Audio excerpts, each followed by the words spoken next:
Hello! Welcome back to my channel home made healthy delights.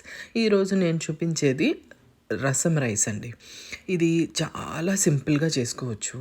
నేను కంప్లీట్గా చెప్తానండి. Tips, మెజర్మెంట్స్తో మీరు వీడియో మొత్తం పూర్తిగా చూడండి. మీరు ఏ కప్ అయినా తీసుకోవచ్చు, ఏ గ్లాస్ అయినా తీసుకోవచ్చు. బియ్యము ఎక్కువ మందికి చేస్తుంటే గనక 1/4 వరకు కందిపప్పు పడుతుంది. ఒక్కళ్ళకైతే మాత్రం ఒక 2 స్పూన్లు కందిపప్పు వేసుకుంటే సరిపోతుంది. ఇది బాగా ఎక్కువసేపు కూడా నానపెట్టచ్చు. నేనైతే పెట్టట్లేదు ఈ వీడియోలో. దీనికి సరిపడినంత వాటరు నేను ఒక కప్పు తీసుకున్నాను కాబట్టి 4 కప్పులు వాటర్ పోస్తున్నాను. 3 కప్పులైనా పోసుకోవచ్చు, కానీ 4 కప్పులు పోసుకుంటే చాలా మెత్తగా చాలా బాగా టేస్ట్ వస్తుంది. దీన్ని నేను ఈరోజు ప్రెషర్ కుక్కర్లో చేస్తున్నాను. చక్కగా స్టవ్ ఆన్ చేసేసుకుని ప్రెషర్ కుక్కర్ పెట్టేసుకుని నేను డైరెక్ట్గా దాంట్లో వేసేస్తున్నాను. దీనికి ఒక టొమాటో వేస్తానండి, మీడియం సైజ్ది. పుల్లగా ఉన్న టొమాటోలు చూసి తీసుకోండి, టేస్ట్ చాలా బాగుంటుంది. ఇలా సగమే కట్ చేసి వేయండి. ఎందుకంటే ఆ తర్వాత దాని మీద స్కిన్ రిమూవ్ చేసుకోవాలి అని అనుకునే వాళ్ళు ఈజీగా తీసుకోవచ్చు. ఇప్పుడు దీనికి సరిపడినంత ఉప్పు, పసుపు ఈ 2 వేసేసుకోండి ముందుగానే.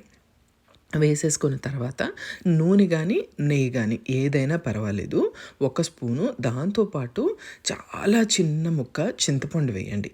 లేదు అని అనుకుంటే మామిడికాయ పేస్ట్ కానీ పౌడర్ కానీ వేసుకోండి. దాంతోపాటు నేను వేసింది రసం పౌడర్ అండి. మన దగ్గర రసం పౌడర్ ఎలాగో ఉంటుంది కదా, రసం పౌడర్ అనమాట. అది కూడా వేసేసుకుని దీనికి విజిల్ పెట్టేసుకొని ఒక 3 లేదా 4 మీడియం ఫ్లేమ్లో పెట్టి చక్కగా విజిల్స్ రానివ్వండి.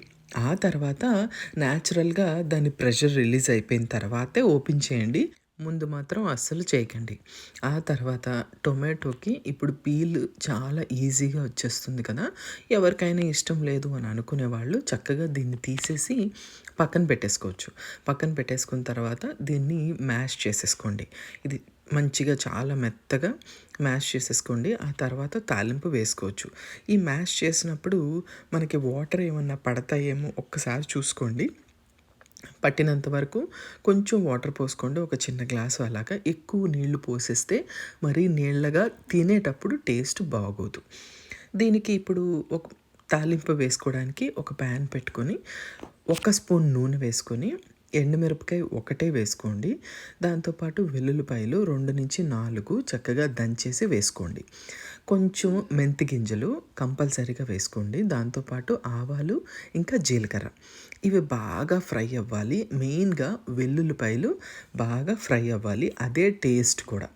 వీటితో పాటు నా దగ్గర కరివేపాకు అవైలబుల్గా లేదు అని నేను వేయలేదండి. మీ దగ్గర ఉంటుంది కాబట్టి మీరు ఖచ్చితంగా వేసుకోండి, టేస్ట్ చాలా బాగుంటుంది. ఆ తర్వాత ఈ తాలింపుని మన రసం రైస్లోకి మంచిగా కలిపేసుకొని ఇప్పుడు దీనికి కొంచెం కొత్తిమీర కంపల్సరీగా వేసుకోండి. ఇది కూడా మంచి టేస్ట్ని ఇస్తుంది. కొత్తిమీర కూడా వేసేసుకొని బాగా కలిపేసుకొని ఒక్కసారి దీంట్లో ఉప్పు సరిపోయిందో లేదో ఒకసారి చూసుకొని మనకి టేస్ట్ అంతా బాగుంది, ఉప్పు సరిపోయింది అని అనుకున్న తర్వాత దీన్ని ఏం చేస్తారంటే మళ్ళీ మూత పెట్టేసి ఒక 10 మినిట్స్ కంపల్సరీగా రెస్ట్ ఇవ్వండి. ఆ వేడికి అది ఇంకొంచెం సేపు ఉడుకుతుంది. స్టవ్ కట్టేసి మూత పెట్టేసి 10 నిమిషాలు దాన్ని రెస్ట్ ఇవ్వండి. ఆ తర్వాతే దీన్ని సర్వింగ్ బౌల్లోకి తీసుకోండి. టేస్ట్ డిఫరెన్స్ కంపల్సరీగా ఉంటుంది. మీరు ఒకసారి అలానే ట్రై చేయండి. ఈ రెసిపీ ట్రై చేసి నాకు కమెంట్ సెక్షన్లో చెప్పండి.